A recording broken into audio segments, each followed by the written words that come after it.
Hello, and welcome to the second episode of the Katabasis podcast. I'm Persephone, and today we have the Witch of Hemlock with us, otherwise known as Haleigh. She has been awesome with talking to me about this project leading up to it, and I can't think of anyone, honestly, better to be a first guest than a fellow Appalachian witch. But she has a long-standing mentorship program that's helped more than 100 people find their personal practices in an authentic way.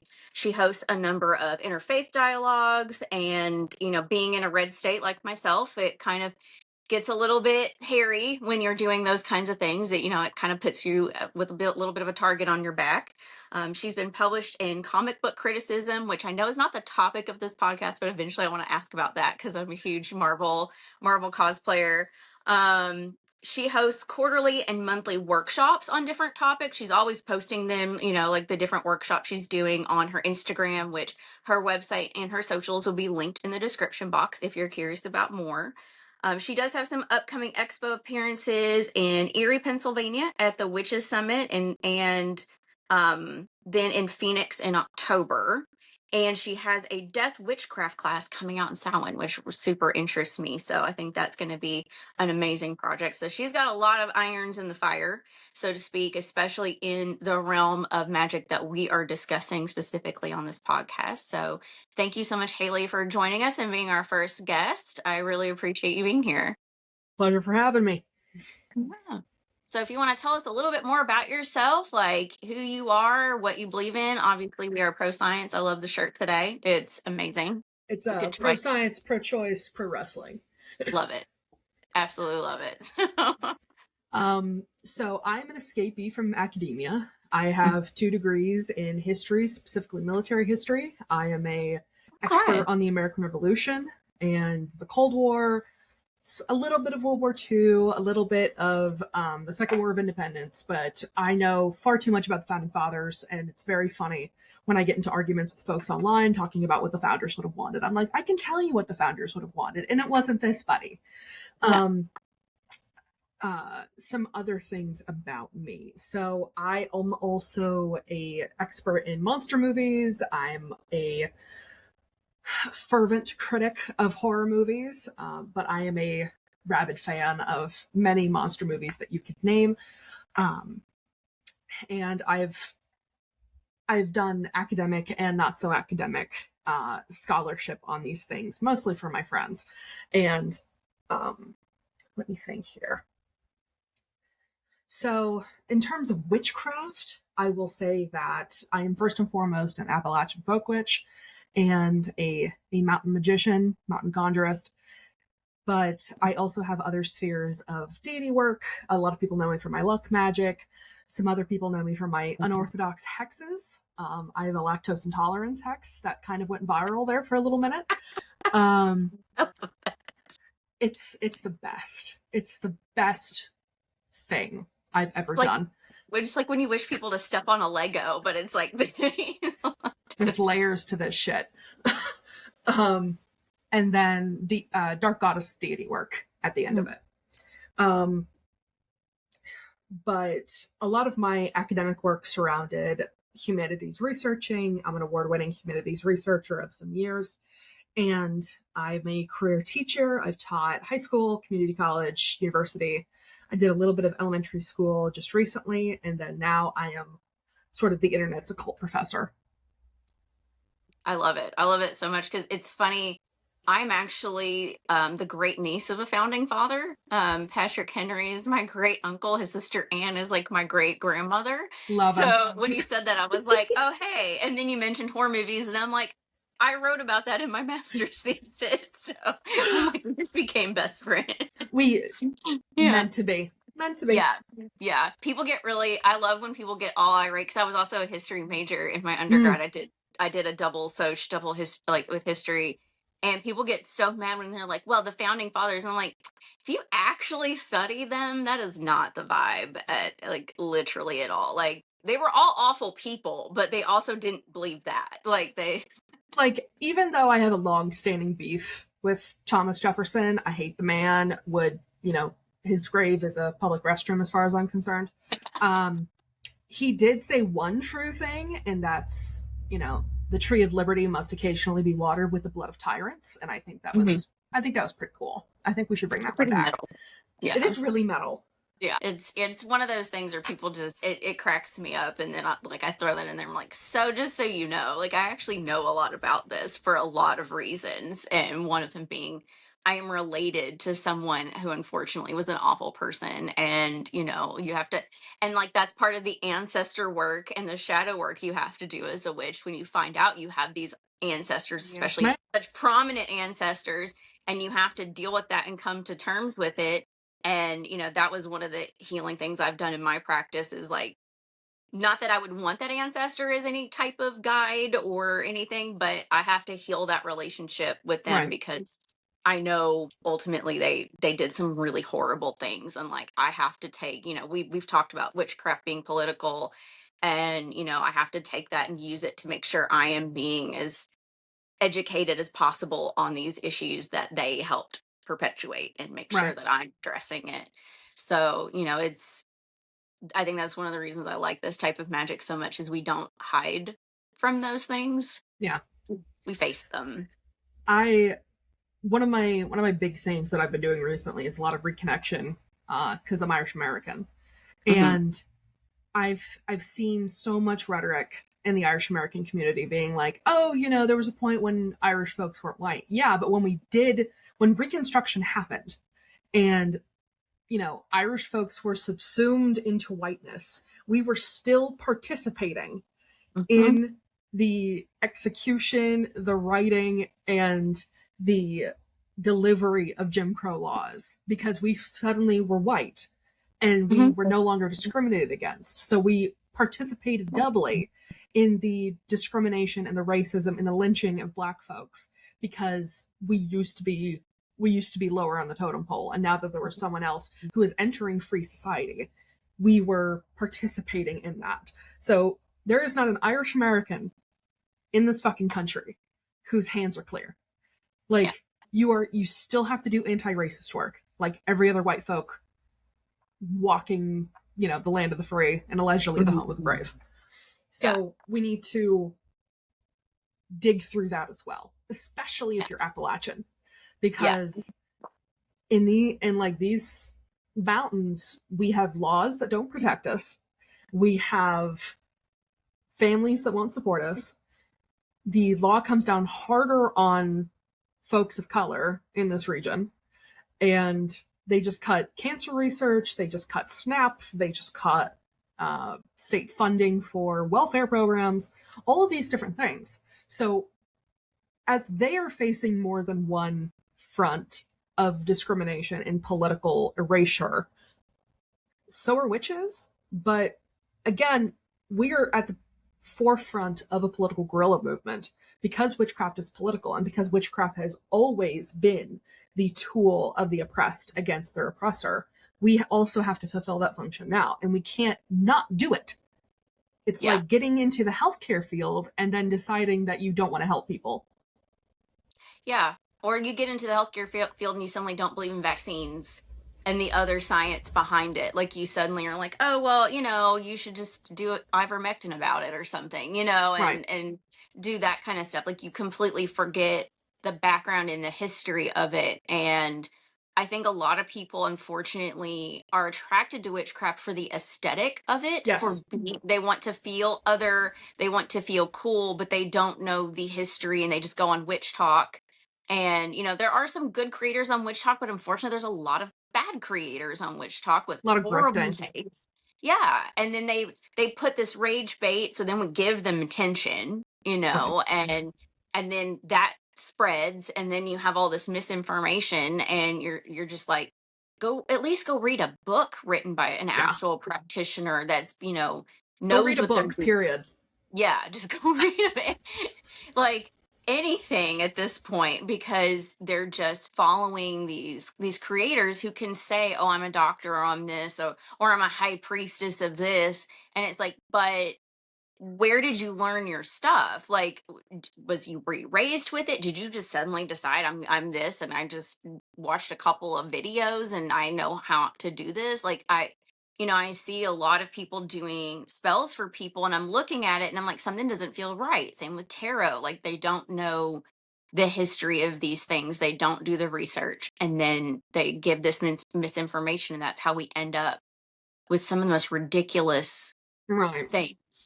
And then when they finally find practitioners like us, they're just like, oh, well, I was told this. And I'm like, I don't know who told you that. They get jaded and cynical, and they don't want to build Mm-hmm. community because they've already been burned by it 2 or 3 Mm-hmm. times. Yep. And they've already been price gouged by folks selling $700 classes to teach basic 101 shit. Yeah. And that they could have gotten off Google for free, or, you know, Yeah. and that's kind of a big part of why I started my mentorship program, because if you're in today's digital age of information, where we've had more access to information than ever before in human history, you don't know who to trust, you don't know who to turn to. So because I have credentials that I can show folks, and I can show the receipts for my expertise in research, I can provide credible, peer-reviewed, decent sources that can help them on their way, and then provide more resources in the bibliographies of those things. So Mm-hmm. I can bridge that gap so that they're not getting their money taken advantage of, because I think, capitalism definitely got its claws in this one, folks. And now we have to deal with commodification of indigenous and people of color's sacred herbs and their practices and their customs and all of these other things. And there's also a lot of commodification of sacred knowledge. And what I mean by sacred is closed practices, obviously, but also folk magics that you may not be initiated in, but because it's online, then you can get your grubby little paws on it and sell it as something else. But part of the reason I started my mentorship program is, one, to create an ethos focused program that folks can then co-create their own curriculum with me and sign off on it. They only learn stuff they want to learn. They can determine what they don't want to learn. I can help be affordable and accessible to their neurodivergencies, their level of income, that kind of thing. And they can do that from the comfort of their own home, either self-directed through email or over Zoom with me. And not only that, I feel like there's and this is no fault to any of my peers who do teach witchcraft full time, but a lot of them got into witchcraft first and became teachers later. I became a teacher first who happened to also practice witchcraft at the same time. So I have a background in assessment, and I have a background in teaching performance and teaching, as a skill, as a profession, as a tool to help get you from point A of either being an absolute beginner, an intermediate with a desire to go deeper, or an advanced practitioner that wants to strengthen foundations. And I get you to point B, which is to be a confident spellcaster, a clear and accurate diviner, and someone who is reflective and conscientious of the world around them and community centered while they're at it. And I usually do this with a research focus, as in research first, but with room for self. We can read all the books in the world. This is where the term armchair magician comes from. We have a lot of these, we'll call it patriarchal voices, where they have read 50 books but can't tell you how to practically troubleshoot a spell. And I've had the opportunity to create, if there's one thing I'm going to do, it's create a study guide, and created free downloadables for them to print off whenever they've created a new spell, created an experimental section in their book of shadows, and be able to troubleshoot and tweak spells with me on call and help them field questions. If I can't teach them something, I'll also put them into the I don't want to say crosshair, but like the view and in sphere of influence. That's the phrase I was looking for, of someone who does know that thing. And I can help them get it either free, cheap, or discounted in terms of if those services require funds. I also have scholarships for folks who really can't afford to pay. because the economic exploitation of folks in my region is a long and arduous history. And I don't want to end up selling people script like the coal barons. So I want to be able to put tools against their oppressors in the hands of the oppressed and be able to serve the political movement toward, providing credible and I hesitate to say respectable, but to bring respectability to witchcraft and paganism as a minority religion, which is sort of a battleground issue in my state right now, in Pennsylvania. So I want to build those relationships between us and other religions, but without having to kneecap or defang what makes the craft effective. And I also work with my mentees on developing their personal belief system as well. I feel like a lot of times when absolute beginners get into the craft and they're like, I don't know where to start. I don't know what to do. I don't, how do I determine what I believe and how do I determine, versus what I'm told to do and what I'm told to believe. I help them on that beginning journey. One through a downloadable that I have called The Tenets of Witchcraft, where I ask them questions like, do you believe in fate? What do you think we do after we die?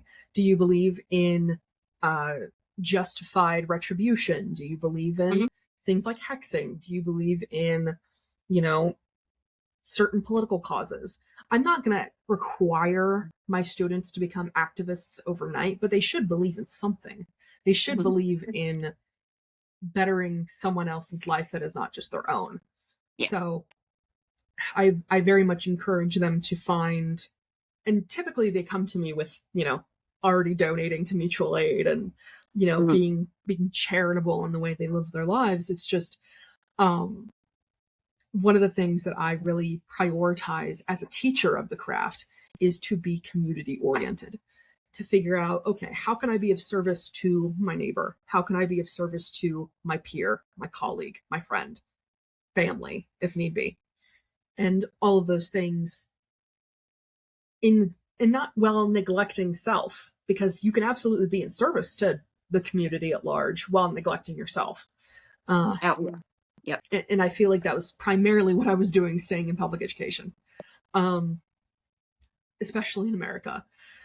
But as far as my program, my community, my ethos, not only as a teacher, but also as a witch and also as a professional person working and being self-employed, I've always regarded wealth differently in terms of what I charge, in terms of what I require as compensation. And most of my accounts are just barter exchanges with other witches. I love to be able to share and exchange services with folks who also have fantastic and long cultivated skills. For an example, one of my barter exchanges is with a somatic life coach, and she does fantastic work. Her name is Becky, so shout out Becky. But I really do my very best to help my students on a journey to create a path that is theirs alone. Yeah, I love all of that, because honestly, it is very scary when you first start, because, with my story, I was raised in a very witchy family, but they never claimed to be witches. Like, we were mediums, we did tarot and stuff, but they were like, oh, we're Catholic though. And it happens all the time. And so when I finally started being a witch and doing more rituals and things, like seeking out stuff, because this was about 7-ish, almost 8 years ago that I started seeking it out.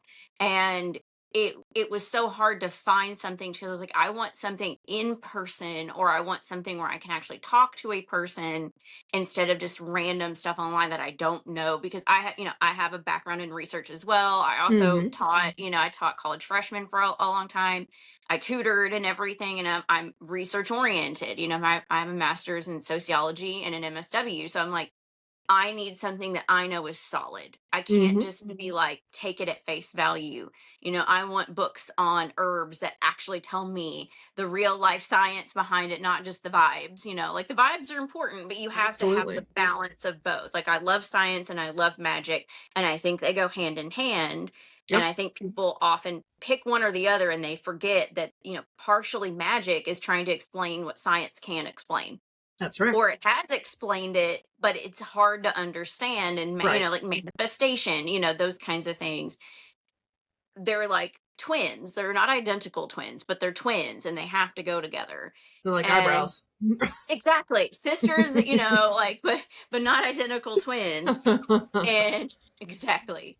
But it's just it's one of those things that having that is such an awesome gift you can give to people, because also like you see these people charging ridiculous amounts of money. I'm like, listen, get paid Oh my what you're word. worth. Get paid what you're worth. Absolutely. I teach witch classes as well, and I had one student come to me and she's like, well, how much do you charge? And I'm like, mine is $50 a month if you want these extras with it, and it is 40 if you don't want those extras. Like I'll send a crystal every month or something, Mm. like some little things to kind of give them a tangible, thing. And they're not like super big classes or anything, but she's like, well, do you know how much this one lady wanted to charge me? And I was like, what? She's like, she wanted $300 a month. And I'm like, first of all, how much are you in That's class? theft. That's That's, awful. yeah. Because the way mine works is you sign up for this account and you Mm-hmm. get access to all the videos, and I post about 3 new ones a month. And I post book recommendations on a topic if books exist, because Love some it. topics don't really Yeah. have Right. books. But like, like when I've talked about herbs, I'm like, here's this one, these are good starting points, like Cunningham's, like Mm-hmm. here's this.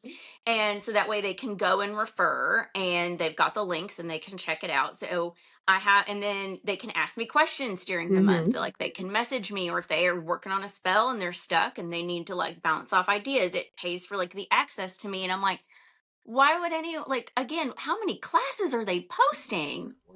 And if you have like 40 students, I'm like, that to me is very, like, it's not okay. It's just, It's it's that's taking advantage, oh, that's you know? exploitation, babes. Like It, yeah, I you'll can't never do it. convince me otherwise. No. And it's like, even with my tarot, like I've even wondered, I'm like, do I need to raise my prices? Cause to me, they feel fair, but I've had people say, oh, these are really low. And I had someone say like, yours are reasonable. Yours make sense, because they're like, what overhead do you do to do a tarot reading? I just do it in my house. I don't have a building I have to pay for. I'm not running a storefront where I would need to make that make sense. But, like, there's no real overhead except buying the cards, Yep. and sending the links and stuff to their, like, oftentimes people like their reading recorded so they can watch it again. And I'm like, why would I charge $100 for a 6 card reading that took me maybe 30-ish minutes or so to like set it up and get ready and like send you your link and everything? To me, that seems gross. Like, why Yeah. are we doing this and making it inaccessible? Especially half the people I think charging that actually don't know what they're talking about most of the time. Yeah. You know, the only Uh-huh. time I could see a little bit pricier is if you are extremely well known and established, very published, like you're speaking at all the different conferences Mm-hmm. and you become kind of a Right. hot commodity. Yeah, I yeah, can yeah. understand being more, but that's not many of us. That's a very small number. And And that there's another yeah. conversation to be had there about elitism. But Mm-hmm. but the way I look at it, uh because I'm chronically ill and depressed, doing spell work requires more out of me. So Yeah. my spell work is probably my highest ticket offer. It's about $100, depending on what spell you want. And then Mm-hmm. it's a $25 add-on if you want me to mail a talisman to you. Um, Okay. Yeah.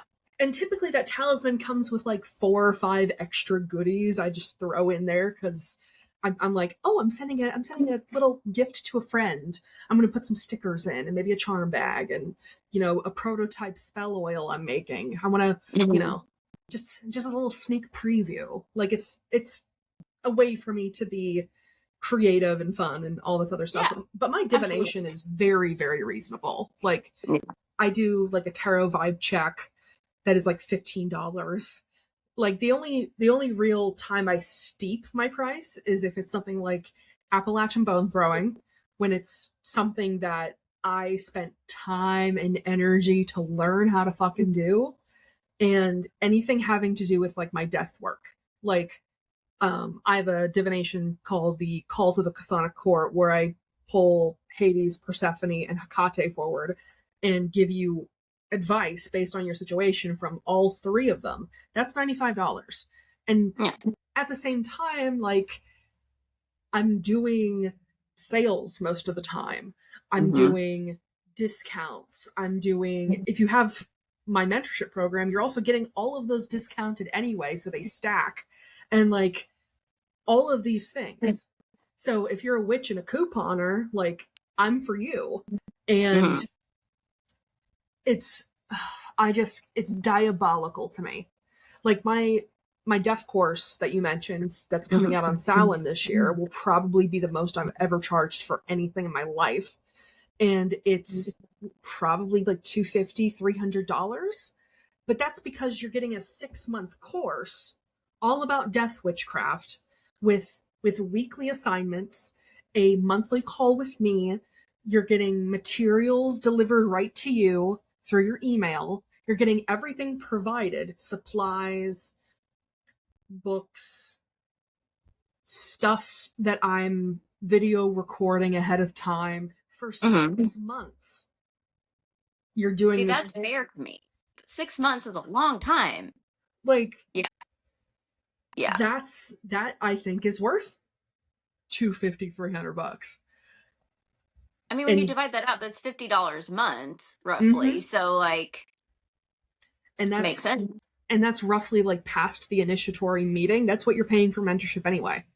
Like, but if you're also in my mentorship, you're getting that discounted. So I don't understand how folks are charging, unless they're like Jason Miller or Cindy Brannon or, Gerald Gardner raised from the dead and animated. Like, I don't understand how you're price gouging people that fucking much for basic shit. Well, and it takes advantage of desperate people too, especially if they're needing a spell. Yes. Like, I try to be very reasonable, especially if someone's coming to me, because like I do this one emergency, I call it safe birth spell. So if you are pregnant and it's an established pregnancy, because I don't do fertility stuff because I do not like to get in the middle of reading on that because it can be very emotional and messy for people. Yeah. But I have this safe birth spell, and I've done it for several people where I have the spell ready to go for the most part. Like, the offerings I don't usually leave out because, especially if it's something that could mold or whatever, but I have like all the elements ready to go, and then you can call me whenever the labor starts. So like, I had someone calling me at midnight, I've had someone call me at 4 a.m, and I get my happy butt up and I go and do the spell and like get it together, and I charge a little more for that because, again, you have me on call, right? And they get warned that if I'm in the middle of work, I will do it the moment I get back home. I have to give that warning because I do have a day job, but they all have the understanding of this is what to be expected, because usually when they're calling me, the contractions have started and they still have some time, 9 times out of 10. But you'll be there for a bit. Like, it's fine. It'll be all right. Like, but I try to keep it very reasonable to where I'm like, okay, I look at the offerings, I look at what I'm using, like, what does this require, the energy and the time, because they forget that some of these spells, if I'm having to sit there and monitor candles for 4 hours, it's babysitting. It's like magical babysitting. I gotta watch that. Yeah, because I don't want my house to burn down, number one, and no matter what precautions you take, things can happen. Fire safety comes first. Yes. So it's, there is a reasonableness to charging a certain amount, but I've had people complain, and they complain over a spell being $50. And I said, well, this is how much this costs. This is how much this costs. So I'm only making like minimum wage by the time this is over.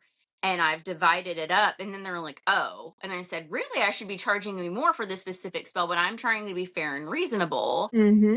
And if you're going to complain about it, then maybe you need to find someone else. And other Yeah. people might charge you more for what you're asking. Yeah. But, you try to make it fair and reasonable. But I think, especially for something as heavy as a death coursework, where it is, more intense, which I want to start getting into the death stuff here in a little bit. But when you're doing that and you're spreading it out and they have more access to you, Mm-hmm. that should also tell them how legitimate it is, because some of Yes. these classes, like, you don't get to really talk to anyone. They're just videos. There's not feedback either on what you're doing. One of the witch courses I took early on, we had homework and you had to submit it, and she'd say, this is great, this is what I would fix, and we had to do it. We had class 3 Sundays out of the month, and they were live. Like, you had to participate, because if you weren't showing up, she'd kick you out, because Yeah. she's like, I'm not here to waste my time teaching you if you're not going to be here. Like, Yeah. once in a while, if you're sick or something, whatever. Right. But, you need to be here and participate, and you need to turn in this homework. So I know you're doing this correctly. I Yeah. need to know you're doing it. Yeah. And I yeah. something that I'm one of the small-ish assignments is I will post weekly reflection questions. And all I want is to see that you're at least writing a page of thought. And it doesn't Mhm. have to be like perfectly complete grammar. I don't care about that. I Sure. don't teach English no more. I'm here to determine if you're meditating deeply enough on the topic. Because this is the culmination of many, many years working exclusively with death gods and working exclusively with the energy of death. We also have an entire unit on necrobotany and things like that, so that we're dipping into many different categories of death witchcraft, and we're going to do a full month on each one, because there are 6. And I really want to, not so much, I'm not here to grade. I'm really just here to make sure that you did it, B, you meditated on the question deeply enough, and C, to provide questions that you can then, further your understanding, or to possibly bring up later in one of our monthly, like, long form calls and things like that. And I plan to do it every Samhain from October, November, December, like Samhain to about mid-March. I really wanted to do this in terms of like a typical deity work cycle with the Morrigan, who is one of my patrons. So I usually renew my contract with her on Samhain, and then we typically reconvene around St. Patrick's Day. I love that. A lot of the class work that I see, because a lot of my friends do take those classes, I don't really do it myself. I really think we need like a secret shopper among our colleagues, of like, okay, this person is going to take this class and share and compare notes with us, so we know if it's good or not. And I really feel like that's my dream job, to be quite honest with you, is just critiquing people's classes. But as far as my own classes go, I'm really just here to help you on your journey, understanding your own mortality, understanding that none of us get out of here alive. And I think there's a fantastic balm that is present in death work that allows you to appreciate life more fully. And you start to see colors more vividly, you start to taste food more deeply. And I feel like it's one of the most life-affirming things, wildly, to do, is participate in death witchcraft. Death reminds you to live. Mm-hmm. Like, if I have a client who's constantly afraid of things harming her. And I'm like, but you have to remember, anything can happen. You can't prevent anything. Like, even if you're in a bubble, that can still, like, cause something to happen. And I was like, you have to remember, taking risks and just living your life is what we're here to do, because there's really nothing else. And eventually everybody dies. We don't know when that's going to happen or how. Hopefully it's nice and peaceful and a long life, but growing old is a privilege, and not everybody gets to do it. And you better live while you exist now, then become 80 years old and realized you didn't actually do anything. You lived to be 80, but you didn't do anything but exist. Right. You just survived. And that, sometimes that's all people can do if they are in a situation that's unfortunate and very negative and harmful, like war zones and everything Yep. else. But for those of us who aren't in that, we should actually be doing that more, because it's a privilege that we don't live in that and that we just have to survive, I also would tell her, like, Murphy's Law works both ways. Like, the worst thing that can possibly happen can happen, and the best thing that can possibly happen will Mhm. happen. And the probability about which one will happen more often is kind of par for the course. But if you're not going to try, you're also cutting yourself off from the good shit too. Yeah. And I always go back to, because I've had clients like this too. I always go back to, like, the story of how I met my partner, because it was really a fluke. It was the biggest fucking fluke. I had Bumble for 2 days, and he happened to match with me right after getting into a car accident. Because Wow. our distance radiuses happened to overlap for that weekend. And then Oh. so I think we matched either Friday or Saturday, and then our first date was that Monday. And living together now 3 years later, the best Yeah. thing that can happen and the worst thing that can happen. Longest I've It's ever spent on a dating app is 2 days. And I happened to meet the love of my life.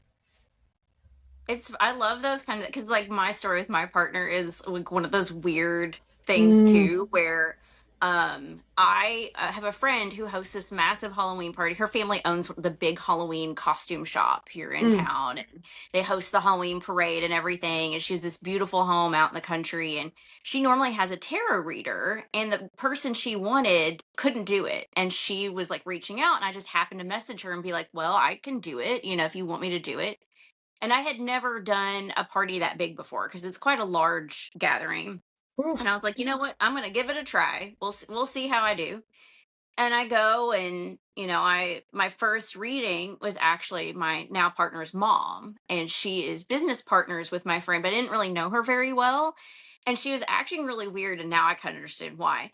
But the very end of the night, I'm exhausted. It's like 12:30 already. I've already done like 20 people, and this guy comes up and he's like, I've never had a reading before, but um my mom encouraged me. I was like, oh, who's your mom? And he said, oh, it's her. And I was like, oh, that's interesting, because she was my first reading. And I do his reading, and I always share the last card because it was the Two of Cups. And I was like, well, you're going to be in a relationship, you're going to meet someone. And we ended up chatting for another like hour. And I go to leave, and we had exchanged numbers. A couple days later, I noticed something on a show that had been in his reading, and I texted him.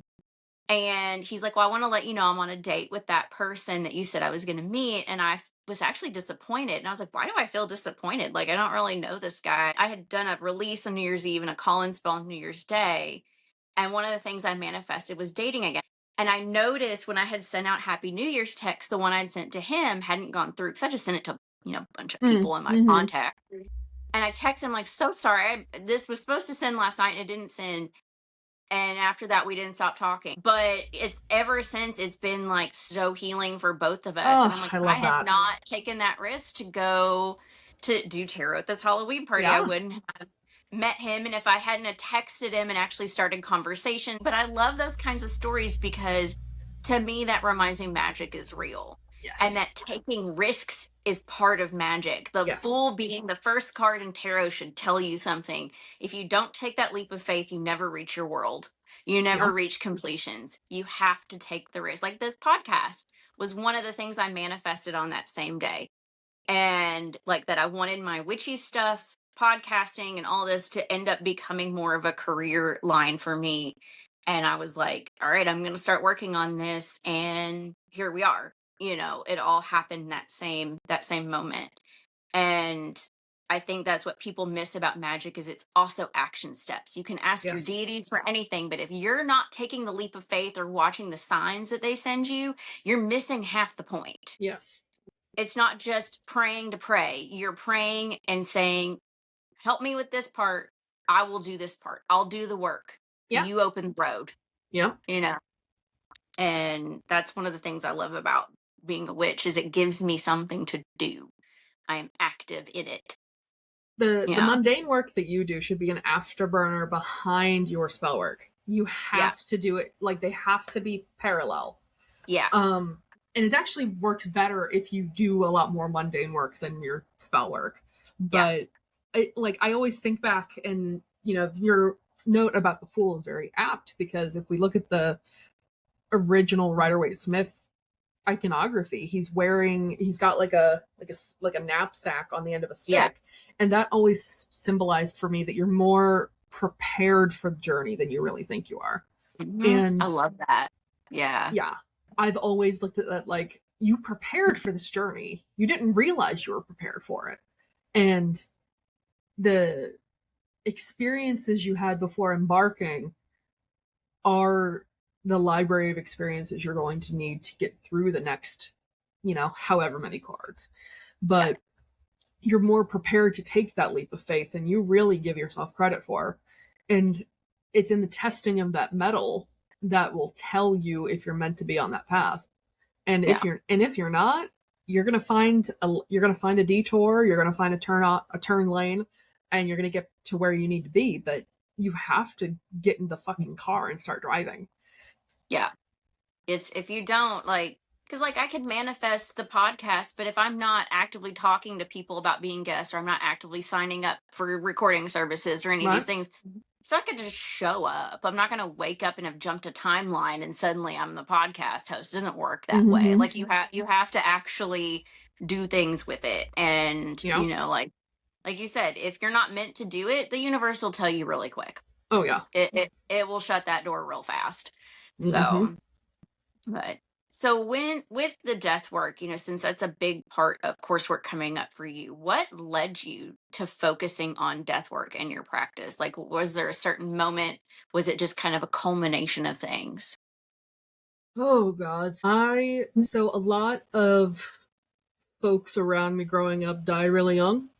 Mm. Um I My high school graduating class was very small, and we had 7 or 8 deaths within a year of Oh graduating. wow. Yeah. Um, I've had ex partners attempt on their lives. I've had a long standing battle with depression and self harm and eating disorders, all the rest of it. Um, there were a couple of points where I got really sick and was had to undergo surgery to remove some cancer from my right breast. And I've had this intimate relationship with death very, very young. I feel like that's also just something you grow up with. If you're in Appalachia, you have this Yep. intimate relationship with the macabre, and you are kind of born with a foot on the other side in many ways. Um, where this is the region where, like, you censor depictions of death on TV for folks in school, but you have roadkill right next to the bus stop and Yeah. in clear view of children, and it's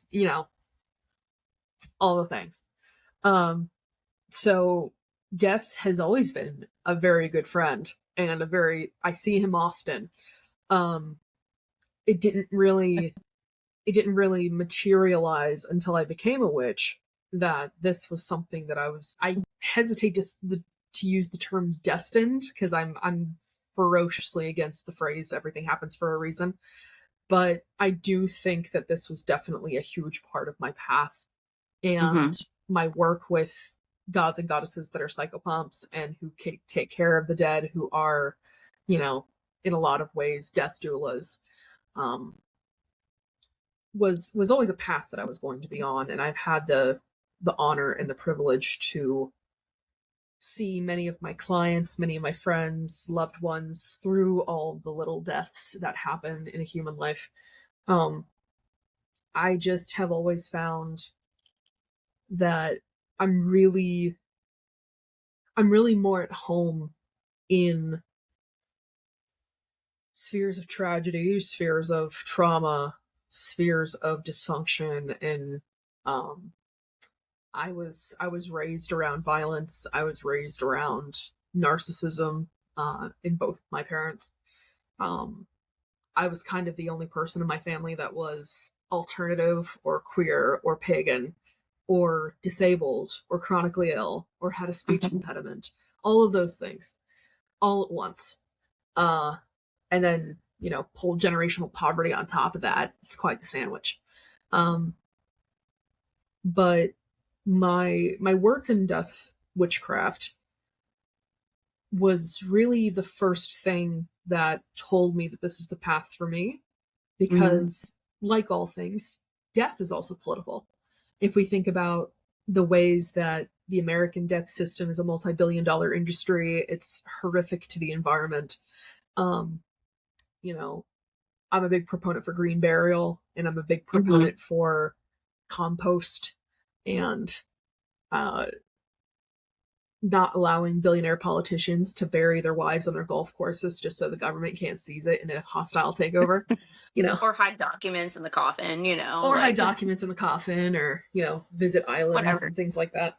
Yeah. Um, I'm very ferocious in terms of also allowing trans folks to have their death rights and to be buried as the gender that they prefer to be described as.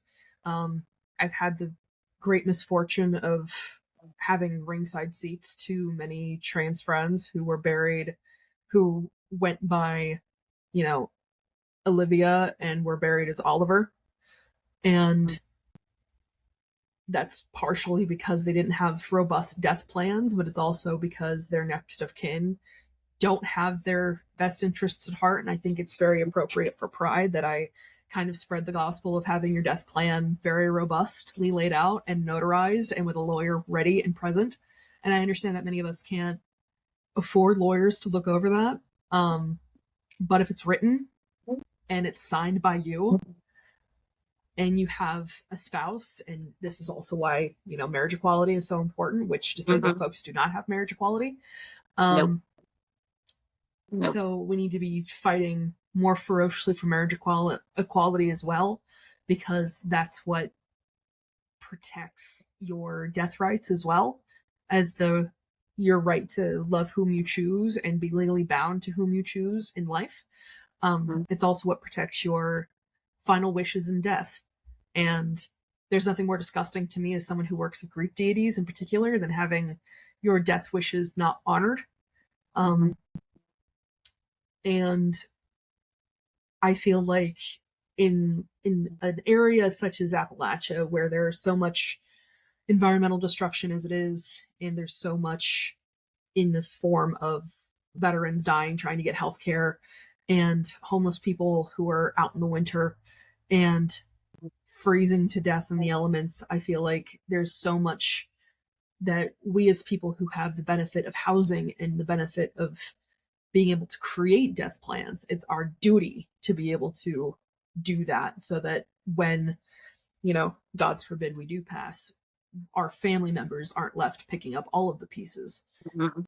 And your your wishes are still maintained and held in death as they were in life. It's your basic right to sovereignty and your basic right to dignity. Yeah. So, and it's something that many of our queer ancestors did not have access to and didn't have God the no. opportunity to.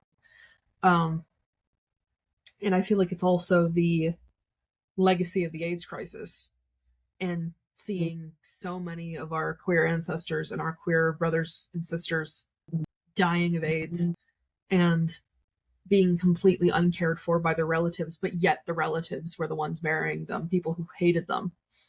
And I feel like it's in our modern sphere so important to be able to equip and provide our domestic partners and our married queer spouses to provide that kind of solidarity. And it isn't morbid to do so, it's just a further celebration of the life that you're living, to live Mhm. your life proudly in death as you did in life. Yeah. Which, happy Reagan Death Day. Yes. It's Fuck Reagan's that Death Day guy. Fuck today. that guy. I'm glad he's dead. I'm like, I hope he's rotting somewhere Oh forever. yeah. I mean, Like, it's, ugh. him and Nancy both, because like Nancy was one of those folks that like publicly denounced like alternative spirituality, but privately sought a psychic after her husband. Yeah, like She had an astrologer that would come to the White yeah, House and stuff. Like, justice for ma'am, Joan Quigley. Justice for yeah, like, oh, dude, and it's and no, and like the sheer political dissonance to not realize that modern Republicans have their own psychics, mhm. and we have folks in the community who are taking money from, tyrants and pedophiles, like to do spiritual. Like, we need to be. This is why witchcraft isn't political, and this could be, a 2-year long rant that I go on about why it has to be political. Yeah, they use it and then rail against it so that way no one else uses it. Like, I've No. seen some theories that part of the reason for colonization is to steal spiritual objects and stuff from indigenous peoples to Mm-hmm. use to keep power. And I'm like, after these files came out, I am less inclined to not believe the conspiracy theories, because I'm like, you know what, that actually is probably true.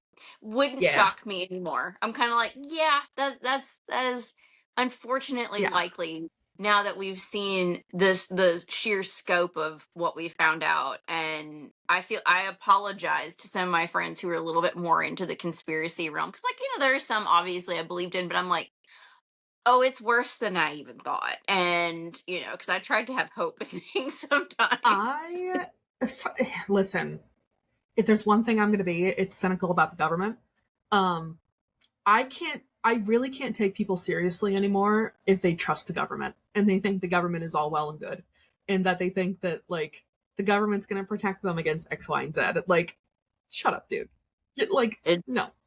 no. This is why I really preferred the term leftist instead of liberal. Like, Hmm. it don't come in Yeah, my house telling me that the government's going to protect me and that ICE wouldn't do that. Yes, the fuck they would. And they've done it again, and they will yeah, continue to do it. Like, yeah. ugh. Like, my partner is a retired disabled combat veteran, and Mm, he is so anti-government because he's like, the stuff that I saw because of what his duties and stuff were. And I'm yep, like, listen, I'm anti-government just because I know what they do. Like, they make these deals. If you watch their voting patterns and you do see all this stuff, if you really look at it, they're not on your side. They're no, on the side for them. And anyone who goes in to be a politician is a certain type of person. Very yep, rarely do they actually have true altruistic ideals. And if they do, they lose them pretty quickly once they see the money and the power that they can have, because absolute power corrupts absolutely. And unfortunately, it's a cycle of constantly seeing that, and it's upsetting. And I this is why I love talking about death work and stuff, because this kind of thing is so interconnected with it. Like, mm-hmm. you have the marriage equality, the trans rights issues, you have all of this all rooting down to something that seems so simple as Yeah, death, but yeah, it's so much more complicated. And the Western world is so afraid of death and conversations about death, to the point where so many of my friends are like, their parents have passed away and there's nothing, and they suddenly have to figure out how to manage a funeral. Like, I was lucky, when my grandparents died, they had figured all that out. Like, that we didn't have to do anything. They were like, love it. we're taking care of it. It was all planned out down to the music at the church. This is the song I want, this is where I'm being buried. Everything was paid for. We didn't have to do almost, we just had to make a phone call, and like submit a couple things. It was easy peasy. And, I'm a firm believer in getting your will done. And Yep, especially if you're even thinking about having children, if you have pets, please put your pets in your wills, because yep. I've seen that way too many times Oof. where, like, there's no plan for where your cat or your dog or wherever is going to go. Or people who have parrots and tortoises and things that live like a million years, and suddenly you got to figure that out. And what happens to your money so that it Yeah. doesn't go to family members who, I had a whole conversation with my family prior to going no contact where I explain, like, hey, I don't want kids. And this is what I want done with my money. Mm-hmm. Because I plan to donate all of my money to wildlife conservation. I plan to send it all to, Appalachian research agencies to help study the region and help with the environmental destruction and all this other stuff. And they're like, yeah, no, we're going to turn it into a scholarship fund for kids that don't exist. And we're going to donate some of it to the Southern Baptist Church of our choice. And I'm like, no, no. Make sure you have where your money goes in your fucking will, friends. Like, there's so much that you have to, it's one of those issues, like you said, that is so wound up in everything else. And making sure that, the government doesn't seize the land that you're buried on, making sure that what you care about is just as prevalent and clear in death as it is in life, and making sure that if you want certain things to go to charity, like you want to donate your body to science, you can do Mm-hmm. that. But that also is a whole other conversation. One of my buddies works in healthcare, and she's seen, like, she was a nurse through COVID, and the organ harvesting industry is its own problem.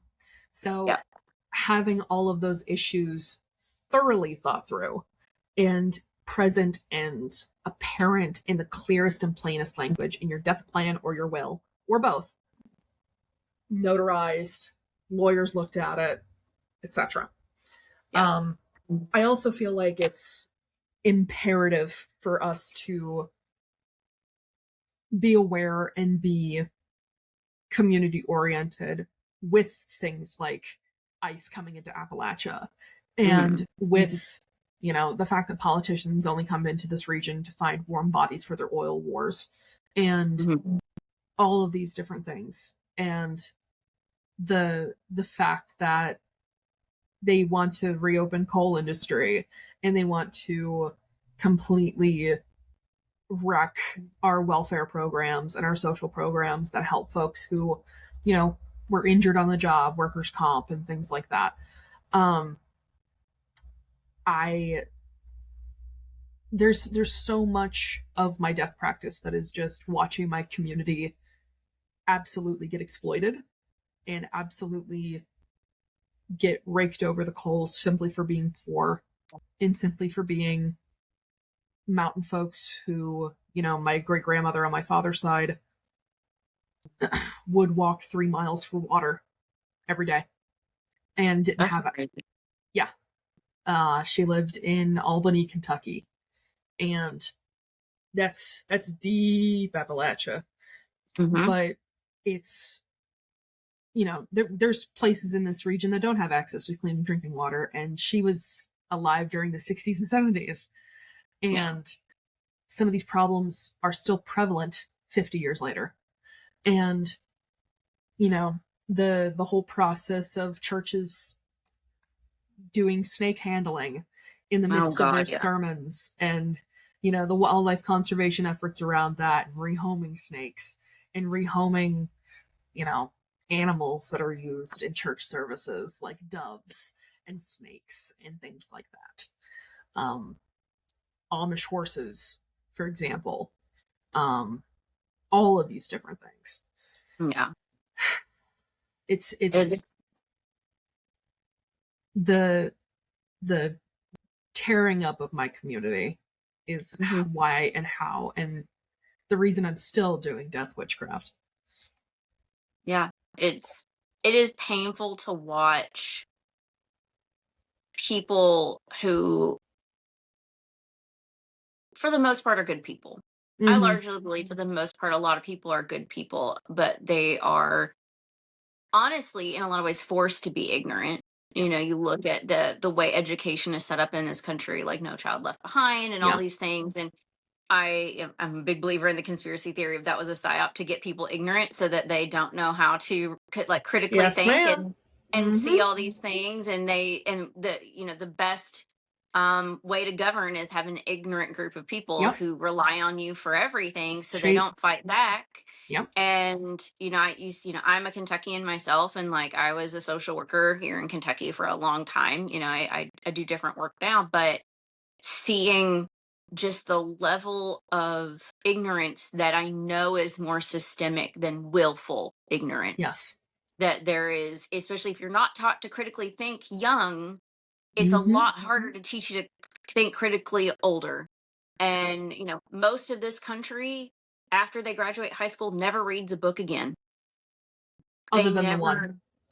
never, they don't read, they don't educate, I had this conversation last night with a couple of fellow practitioners where I was like, a lot of people that it's like what the Romans did, the bread and circuses. Let's keep you entertained, let's keep you fed to, at least a little bit. And then that way you won't fight back. You're happy, you have your conveniences, and you're good to go. You have your phones and your TV and your internet, and we can just keep you there.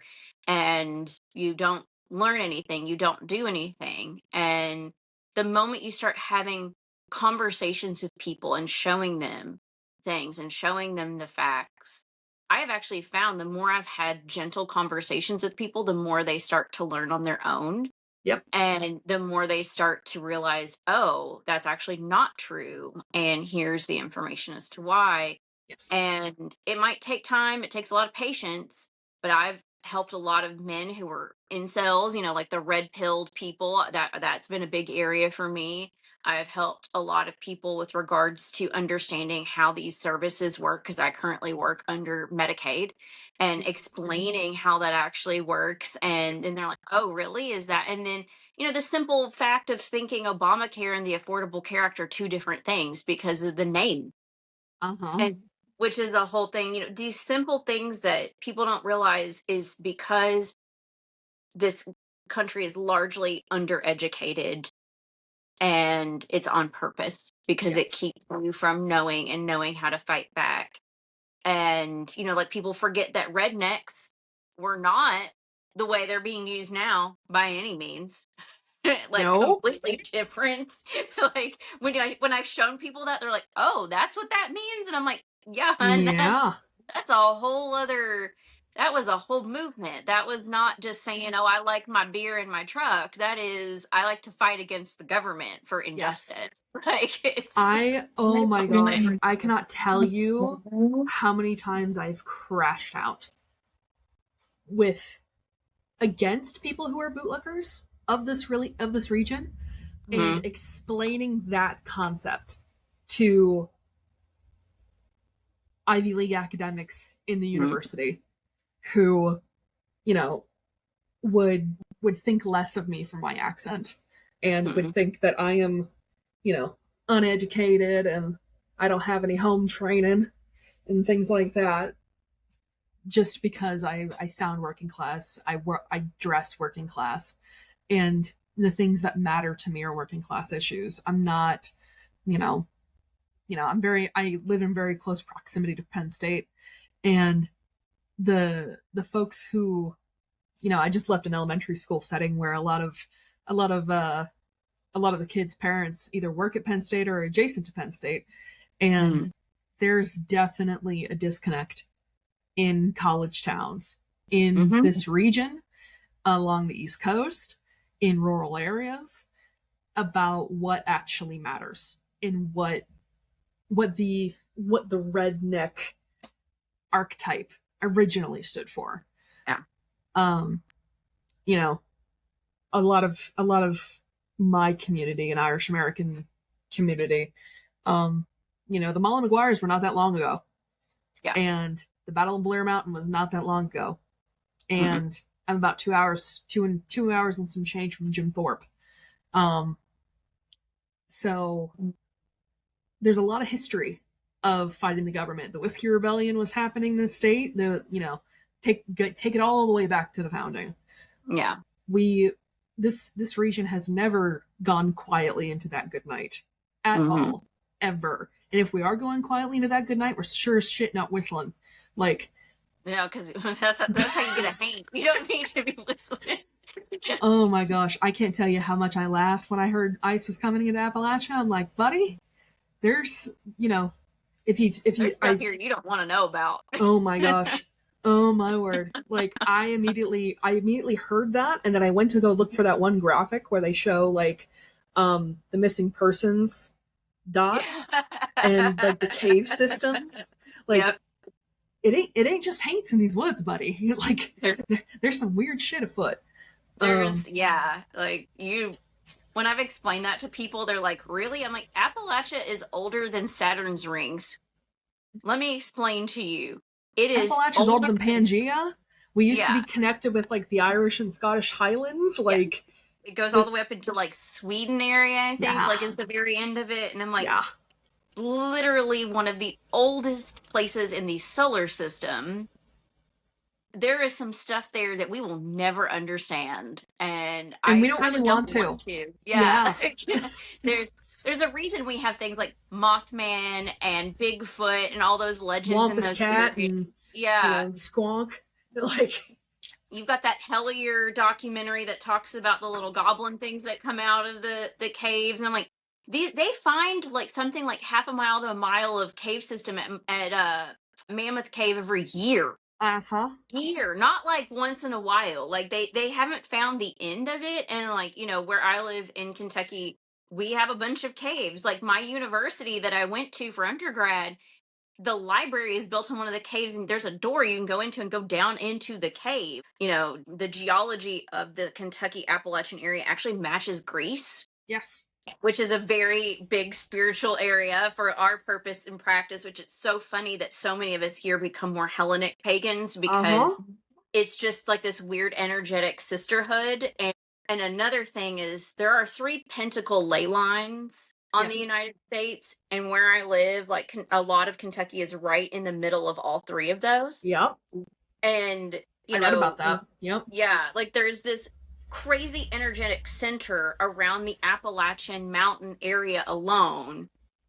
And I think that's why we fight back so much. I think that's why you see so many rebellions, because it fosters that energy, and that's why they want to destroy us the most, because they know Yes. if they are so involved with the magical stuff like we believe they are, they would know this, and they would know they have to tear us down the most by ruining services, impoverishing us, taking advantage of the land, like with the coal mines and all these things to keep us down. And that's why I think death work and the darker end of the spectrum is so important with that, because you can't fight dark with light all the time. Yes. A lot of times you got to match the energy.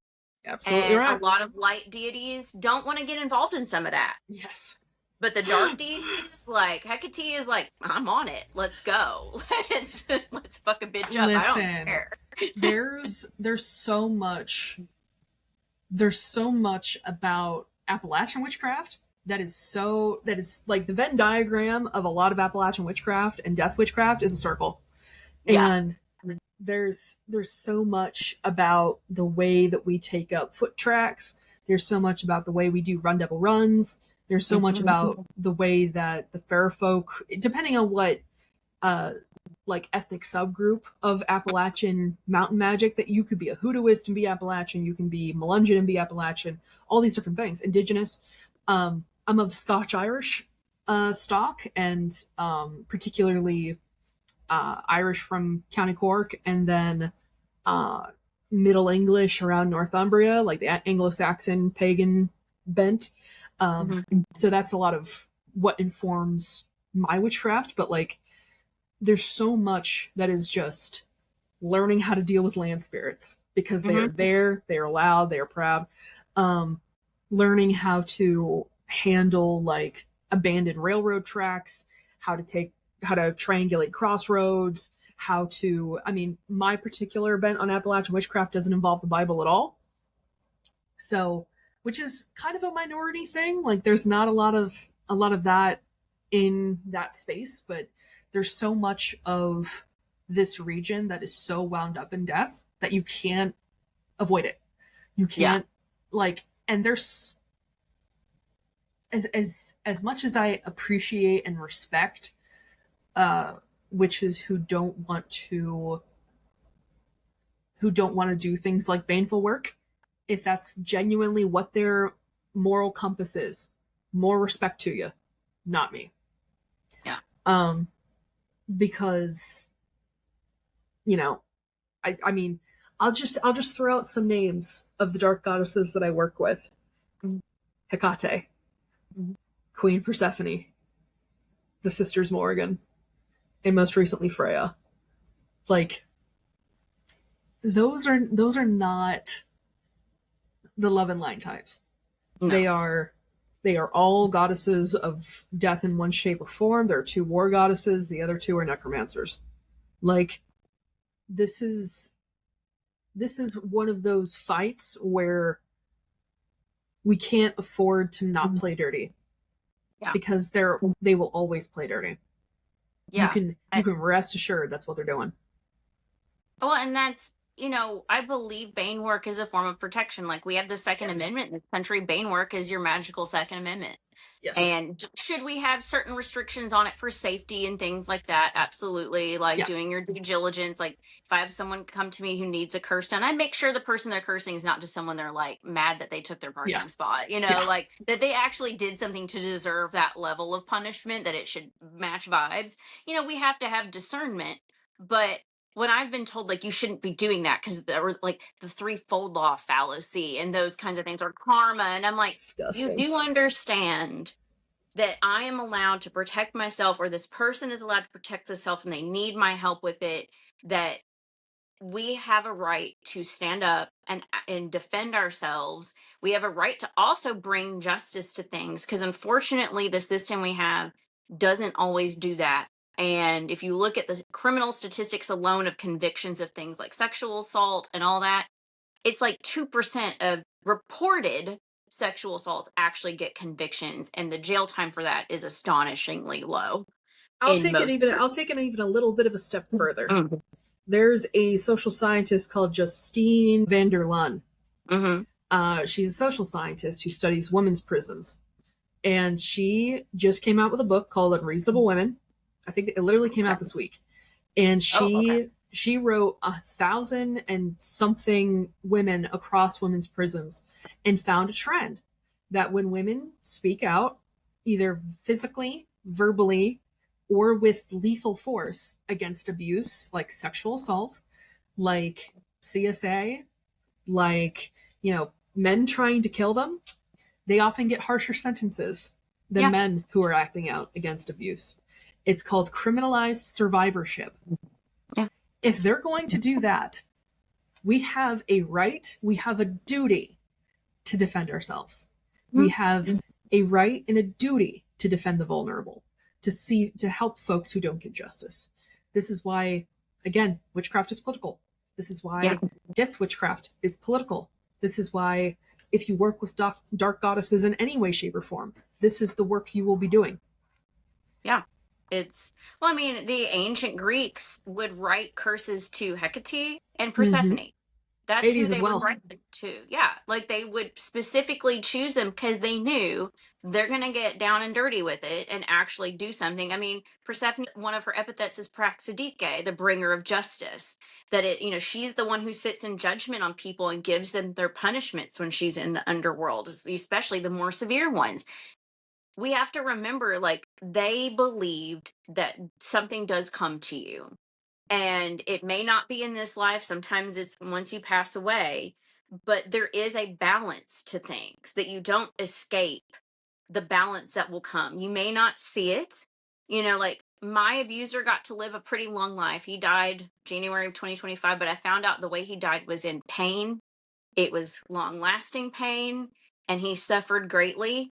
Good. And okay, that Good. felt right to me. I'm like, yeah, he got to live, but he got to live knowing he had no power over me and anyone else he abused anymore. And then he died suffering. And I know after he died, wherever he went was not a good place. And I find peace in that. Some Mm-hmm. people are, or their abuser is able to be punished a lot sooner and all these things, but it does come to you even if you don't see it. And it's not even an idea of karma, it's balance. It's universal Yes. energetic balance. You can bring it sooner if you do curse work, which I find curse work peaceful. I I don't find it cathartic. It Yeah. helps me sleep at night, frankly. Yeah. It's like if I can put a pedophile in a curse jar with all sorts of nasty things, I feel like I've at least done something. Like I'm cool with it. When I teach folks baneful work, I'm like, okay, if you want to do this work, here's what we're going to do. You're going to find a sex offender in your area. He's target practice. Yeah. Have fun. Yeah. And, my abusers, I have no contact with. I know that they're miserable because they don't have any contact to me.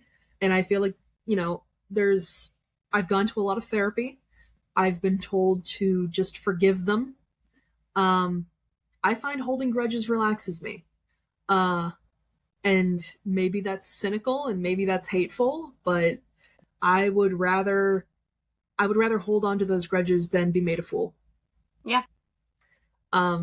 But as far as baneful work, like, I find it immensely gratifying, especially if I'm doing it on behalf of a victim who never saw justice.